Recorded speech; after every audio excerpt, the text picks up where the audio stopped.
जय हिंद दोस्तों। स्वागत है आप सभी का मेरे चैनल एस के सर शिक्षा रथ में। दोस्तों, आज हम आपके लिए क्लास 10th का समास लेकर के आए हुए हैं।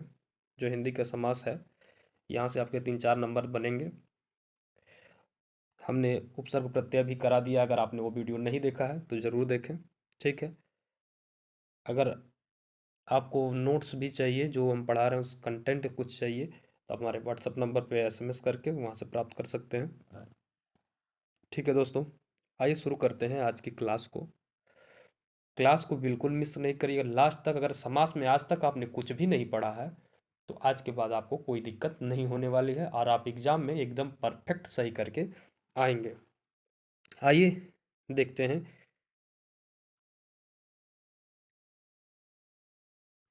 समास समास ठीक है। समास का संधि विच्छेद क्या होता है? समधन आस। ठीक है। सम का अर्थ होता है पास, आस का मतलब होता है रखना, यानी पास पास रखना। ठीक है। इसकी परिभाषा क्या है? दो या दो से अधिक शब्दों को मिलाकर बने हुए सार्थक शब्द को समास कहते हैं। ठीक है, आपको समझ में आ गया कि दो या दो से अधिक शब्दों को मिलाकर बने एक शब्द को क्या कहते हैं जी? समास कहते हैं। सार्थक शब्द को समास कहते हैं। देखिए इसमें क्या क्या चीजें होती है। पहला तो समस्त पद होता है। समस्त पद क्या है उसको समझते हैं। समासिक प्रक्रिया के बाद बनने वाले समासिक शब्द को, यानी नया शब्द जो बनता है उसको समस्त पद कहते हैं। बात को समझ रहे हैं? अगला है समास विग्रह। समास विग्रह क्या है? जैसे गंगा का जल, ठीक है, यानी गंगा जल। तो ये जो गंगा का जल है ये क्या? समास विग्रह है। और गंगा जल क्या है जी? समासिक पद है। ठीक है। अब देखिए, हाथ के लिए कड़ी, हथ कड़ी। अब इसमें हथ जो है, इसमें दो पद होते हैं, एक पूर्व पद एक उत्तर पद। यानी हाथ, हथ जो है वो पूर्व पद है और कड़ी जो है उत्तर पद है। ठीक है, तो पद दो होते हैं। समास विग्रह भी समझ गए आप, समस्त पद भी समझ गए, ठीक है, समासिक पद भी समझ गए। अब चलिए आगे की ओर बढ़ते हैं।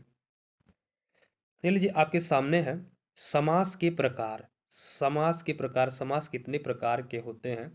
देखिए पहले तो 6 था, अब दो, चार, दो उसमें घट गया है। चार जो है, कई विद्वानों ने अब चार दे रहे हैं। चार में क्या दे रहे हैं? पहला तो आपका द्वंद्व, ठीक है, फिर द्विगु और अव्ययी भाव समास और तत्पुरुष समास, बस इतना दे रहे हैं। और इसी द्विगु के अंतर्गत कर्मधारय और सॉरी, ये देखिए ये क्या है? और बहुव्रीहि समास। तो ये जो तत्पुरुष समास है इसके अंतर्गत कर्मधारय और इसको द्विगु को रखे हुए हैं। कर्मधारय और द्विगु समास को उसके अंतर्गत रखे हुए हैं। लेकिन वैसे समास हम 6 समास पढ़ेंगे, आपको सारे समास बताएंगे, ताकि आज के बाद आपको समास में फिर कहीं और से न पढ़ना पड़े और आज के बाद जो भी डाउट है आपका क्लियर हो जाए। तो लास्ट तक बने रहिएगा वीडियो में, तभी आपका डाउट क्लियर होगा। और एक भी पार्ट अगर स्किप करेंगे तो समझ में नहीं आएगा। देखिए द्वंद्व समास। द्वंद्व समास क्या होता है? दोनों पद प्रधान होता है। द्वंद्व समास में क्या होता है? दोनों पद प्रधान, यानी जिसको प्रथम पद और दूसरा पद कहते हैं, द्वितीय पद, या कह सकते हैं पूर्व पद।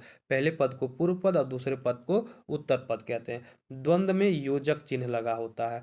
योजक चिन्ह, ठीक है, ये चीजें लगी हुई होती हैं। ठीक। द्विगु समास। द्विगु समास में पूर्व पद प्रधान, पूर्व पद यानी सॉरी, पूर्व पद संख्यावाची होता है। ठीक है। पूर्व पद यानी पहला पद क्या होता है? संख्यावाची होगा। कर्मधारय में एक पद उपमेय और दूसरा उपमान, यानी विशेषण और विशेष होंगे। यानी पहला पद क्या है? दूसरे पद की विशेषता बताएगा। अब देखिए बहुव्रीहि समास में, इसमें पूर्व और उत्तर पद दोनों किसी तीसरे पद का बोध कराते हैं, यानी ये किसी तीसरे का अर्थ बताता है बहुव्रीहि समास। अब यही भाव समास क्या है? इसमें पहला यानी पूर्व पद प्रधान होता है, पहला पद या पूर्व पद प्रधान होता है। तत्पुरुष में दूसरा पद प्रधान होता है। आइए समास को देखते हैं। देखिए आप क्रम को इधर उधर कर सकते हैं, ऐसी बात नहीं है। हमने पहले द्वंद्व समास को लिया है, तो जरूरी नहीं है हर जगह द्वंद्व समास ही हो। देखिए द्वंद्व, द्वंद्व इस तरह से भी लिखा जाता है। द्वंद्व का अर्थ होता है जोड़ा।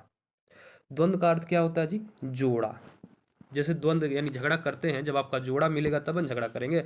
दूसरा आपसे झगड़ा नहीं करना चाहेगा या आप दूसरे से झगड़ा नहीं करना चाहें तो कैसे झगड़ा होगा।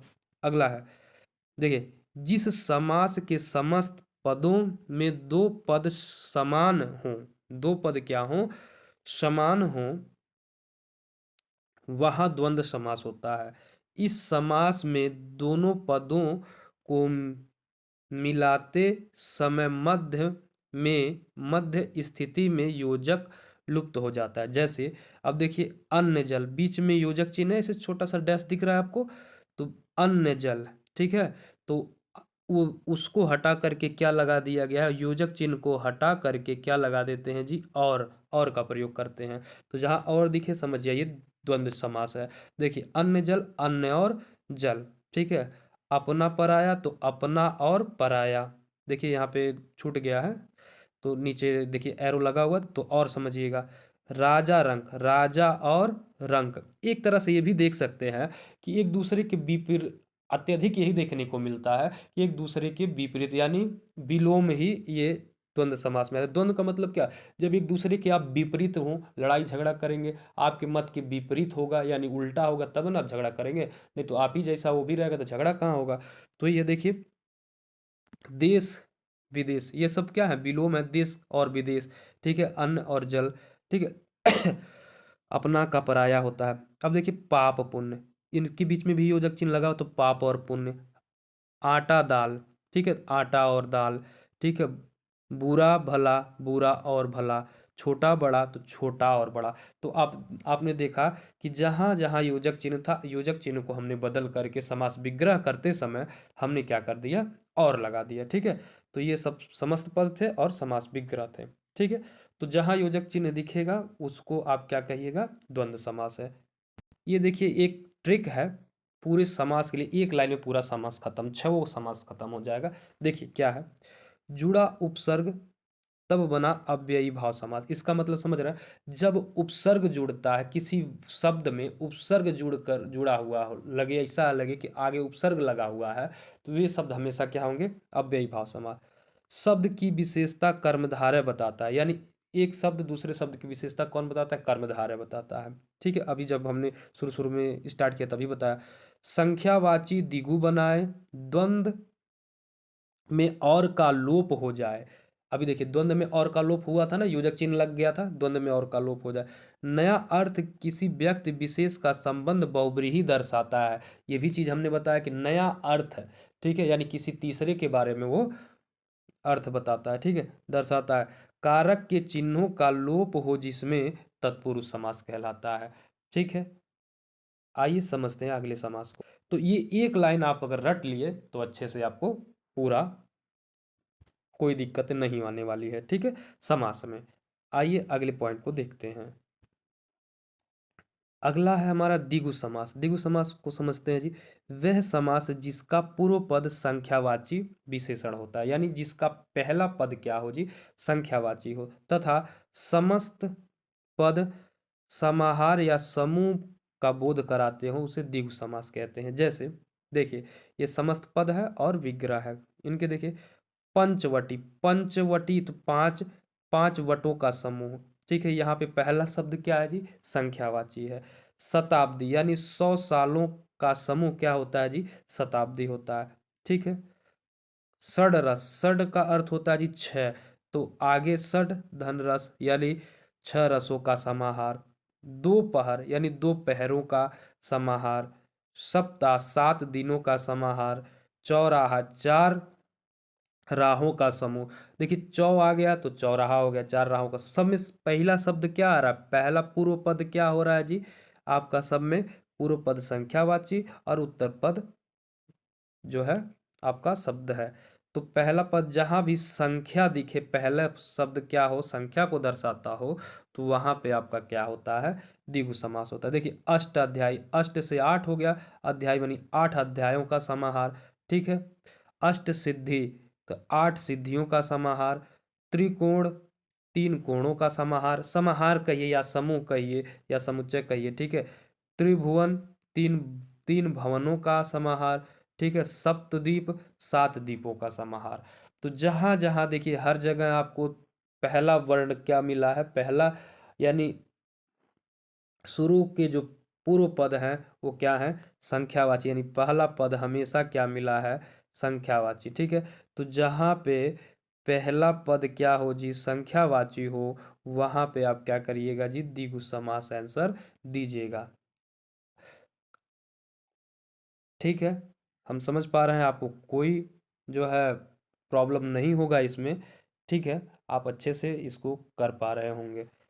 चलिए शुरू करते हैं अगले पार्ट को। लीजिए जी, कर्मधारय समास वह समास है जिसका पहला पद विशेषण तथा दूसरा पद विशेष्य होता है। वह समास जिसका पहला पद विशेषण तथा दूसरा पद विशेष्य होता है, अथवा एक पद उपमेय तथा दूसरा उपमान होता है, उसे कर्मधारय समास कहते हैं। आप अच्छे से समझ गए। कर्मधारय समास क्या होता है, वह समास जिसका पहला पद विशेषण दूसरा विशेष्य होता है, उसे क्या कहते हैं जी, होता है उसे कर्मधारय समास, या अथवा एक पद उपमेय या दूसरा उपमान। ठीक है, अब देखिए विशेषण क्या होता है। विशेषण विशेषता बताने वाले शब्द, जैसे संज्ञा और सर्वनाम की। अगर कोई शब्द संज्ञा और सर्वनाम की विशेषता बता रहा है तो क्या है, विशेषण शब्द है। विशेष क्या होता है, जिसकी विशेषता बताई जाए। ठीक है, उपमेय क्या होता है, जिसकी उपमा दी जाए। और उपमान क्या होता है, जिससे उपमा दी जाए। ठीक है, तो ये बहुत ही महत्वपूर्ण है कि उपमान क्या होता है, तो जिससे उपमा दी जाए। उपमेय क्या होता है, जिसकी उपमा दी जाए। ठीक है, विशेषण क्या होता है जी, तो जिस विशेषण होता है विशेषता बताने वाले शब्द, जैसे संज्ञा और सर्वनाम की विशेषता बताने वाले शब्द विशेषण कहलाते हैं। विशेष जिसकी विशेषता बताई जाए। ठीक है, लास्ट तक बने रहिएगा दोस्तों, बिल्कुल एक भी डाउट आपका नहीं रह जाएगा, सारे डाउट्स हम क्लियर कर देंगे। ठीक है, आपको समास में कोई दिक्कत नहीं होगा, ये हमारी गारंटी है। ठीक है, अब आइए इसके कुछ उदाहरण देख लेते हैं। ठीक है,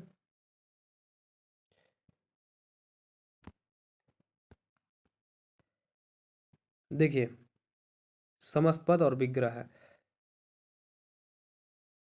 नील गगन, नील गगन, नीला है जो गगन।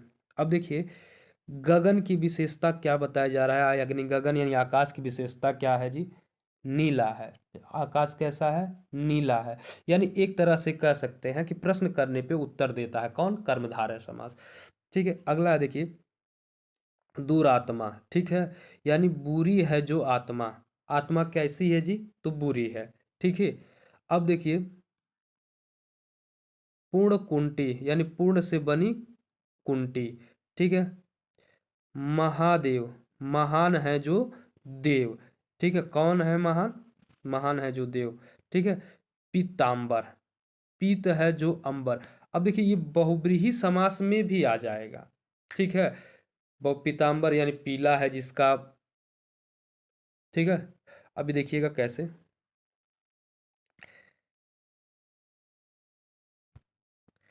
दशानन दस मुखों वाला। अब ये देखिए पीतांबर और दशानन ये बहुब्रीहि समास में भी कभी कभी देखने को मिलता है। कनकलता, ठीक है, कनक के समान लता। कमल, ठीक है, कर कमल यानी कमल के समान कर, यानी कर का अर्थ क्या होता है, कमल के समान हाथ। ठीक है, घनश्याम, घन के समान श्याम, यानी घन के समान क्या, समान। श्याम का अर्थ हो गया क्या, काला। ठीक है, देखिए चंद्रमुख, चंद्रमा के समान मुख। नरसिंह, सिंह के समान। ठीक है, या सिंह के समान या सिंह रूपी कह सकते हैं। आइए अगले समास की ओर बढ़ते हैं। लीजिए दोस्तों, अगला हमारा समास है बहुब्रीहि समास। क्या है जी, बहुब्रीहि समास, जिस समास में समस्त पदों का कोई भी पद प्रधान ना हो। देखिए प्रश्न ये पूछा जाता है कि कौन सा समास है जिसका एक भी पद प्रधान नहीं होता है, तो वो कौन सा सब समास है जी, तो बहुब्रीहि समास है। बहुब्रीहि समास का कोई भी पद प्रधान नहीं होता है, बल्कि दोनों पद मिलकर किसी तीसरे की ओर संकेत करते हैं। जैसे देखिए गजानन, गजानन का मतलब हो गया गज के आनन वाला, ठीक है, अर्थात गणेश की बात की जा रही है। तो तीसरे के ओर आया ना, व्यक्ति विशेष, ठीक है। चतुर्भुज यानी चार भुजाएं हैं जिसकी, अर्थात विष्णु, ठीक है। अब देखिए त्रिलोचन, तीन आंखों वाला, अर्थात त्रिलोचन मतलब तीन नयनों वाला या तीन आंखों वाला कौन है जी, भगवान शिव, ठीक है। दीर्घ बाहु यानी लंबी बाहों वाला, तो लंबी बाहों वाले कौन है जी, विष्णु भगवान, ठीक है। दस कंठ, दस कंठ यानी 10 है कंठ जिसके, अर्थात रावण है, ठीक है। मुरलीधर, मुरली को धारण करने वाला, तो मुरली को यानी बांसुरी को धारण कौन किए हुए हैं, कृष्ण भगवान, ठीक है। निशाचर, निशाचर निशा में, ठीक है, विचरण करने वाला, अर्थात राक्षस, ठीक है। वो कौन होते हैं जी, निशा में विचरण करने वाले राक्षस होते हैं।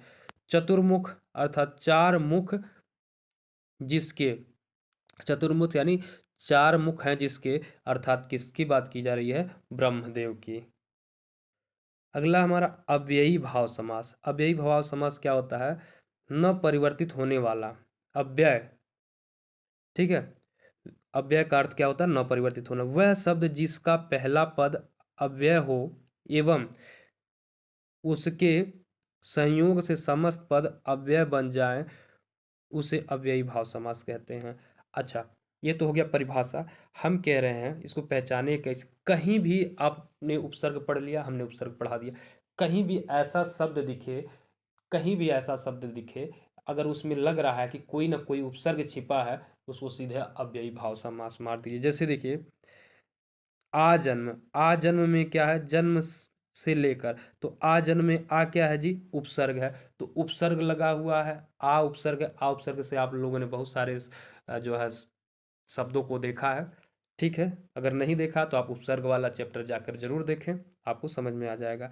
अब देखिए प्रतिदिन, ठीक है, प्रतिदिन, ये प्रति उपसर्ग है कि नहीं है, तो दिन दिन, प्रतिदिन का समास विग्रह क्या होगा, दिन दिन, ठीक है। अनजाने, अनजाने का बिना जाने, ठीक है, अर्थात अन क्या है जी, एक उपसर्ग लगा हुआ। प्र क्या है, प्र एक उपसर्ग है कि नहीं, प्रत्यक्ष में प्र उपसर्ग है, ठीक है। प्रत्यक्ष का समास विग्रह क्या होगा, आंखों के सामने, ठीक है। घर घर, अब देखिए घर घर, ठीक है, तो घर घर क्या है, यानी प्रत्येक घर। अब यहाँ देखिए ये मत कह दीजिएगा यहाँ पे योजक चिन्ह लगा है, सर आपने कहा था कि योजक चिन्ह लग गया, तो वहाँ पे क्या था, वो आप द्वंद्व कह दीजिए, ऐसा नहीं है। घर घर क्या है, घर घर एक समान है, ठीक है, धीरे धीरे, यानी एक ही वर्ण जब बार बार आता है तो वहाँ व्ययी भाव समास हो जाता है, ठीक है। एक चीज समझ गए। अब देखिए बेखटके, बेखटके यानी बिना खटके के, ठीक है। बे उपसर्ग आपने देखा था, ठीक है। बे उपसर्ग किस में था, अरबी शब्द में, ठीक है। यथाशक्ति, यथा में यथा उपसर्ग है, यथाशक्ति यानी शक्ति के अनुसार, ठीक है। और क्या, संदेह, निसंदेह, निसंदेह मतलब संदेश, संदेह रहित, ठीक है। तो ये आपको समझ में आया होगा, ठीक है। इसमें नि उपसर्ग लगा हुआ है, तो जहां उपसर्ग दिखे वहां सीधे अव्ययी भाव समास लगा दीजिएगा, ठीक है।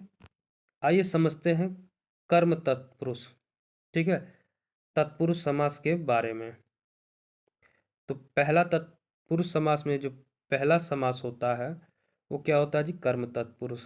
कर्म तत्पुरुष में देखिए क्या होते हैं, कर्म तत्पुरुष में को विभक्ति होती है, जैसे कर्ता ने कर्म को, कर्म तत्पुरुष में कौन सी विभक्ति होती है जी, को, तो यहाँ पे को का लोप हुआ होगा। जैसे ग्राम, ग्रामगत, ठीक है, ग्राम को गया हुआ। अब देखिए यहाँ पे को क्या है, लुप्त है, ठीक है।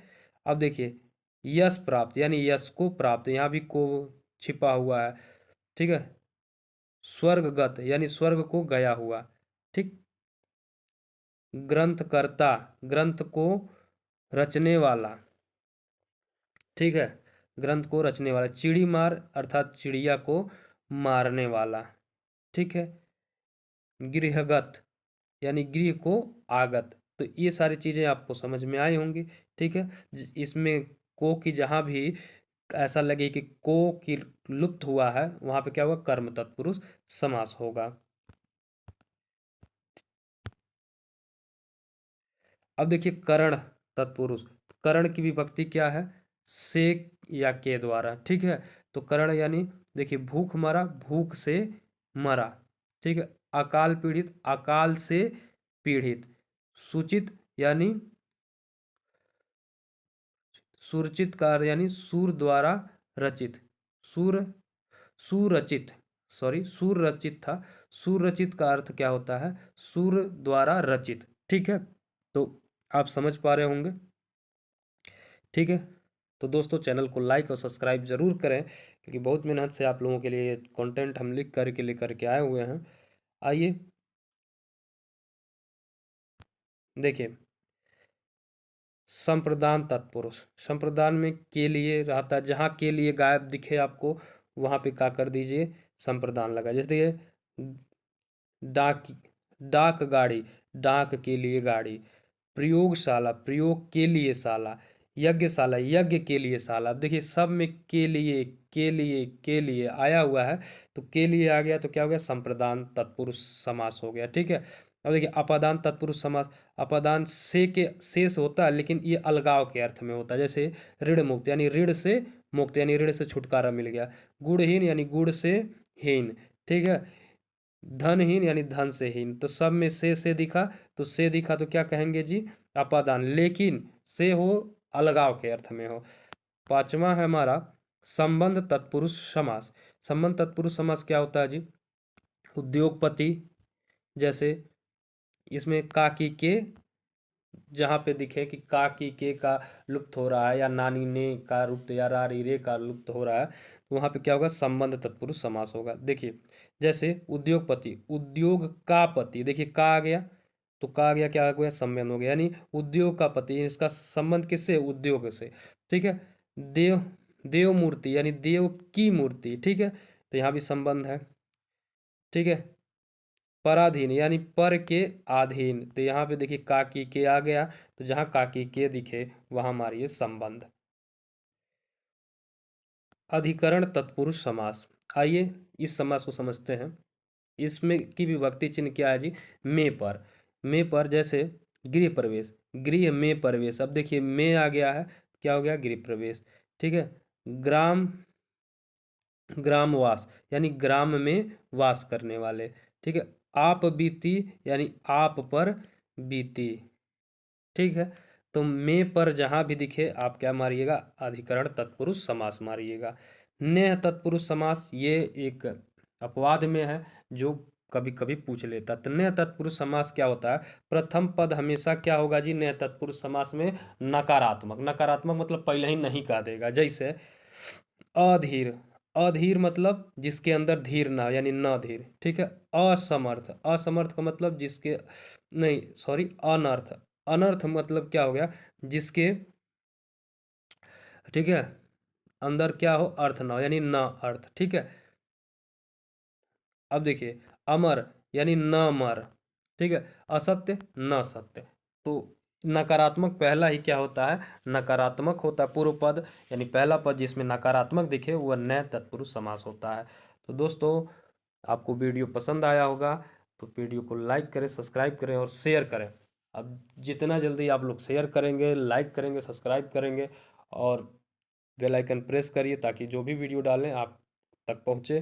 तो जितने जल्दी आप लोग ये करेंगे उतने अच्छे अच्छे वीडियो आपको देखने को मिलेंगे, क्योंकि जब आप लाइक करते हैं, सब्सक्राइब करते हैं, तो हमारा मोटिवेशन बढ़ेगा और हम आपको वीडियो बना करके अच्छे अच्छे देंगे। ठीक है, तो दोस्तों अगले पार्ट में मिलते हैं।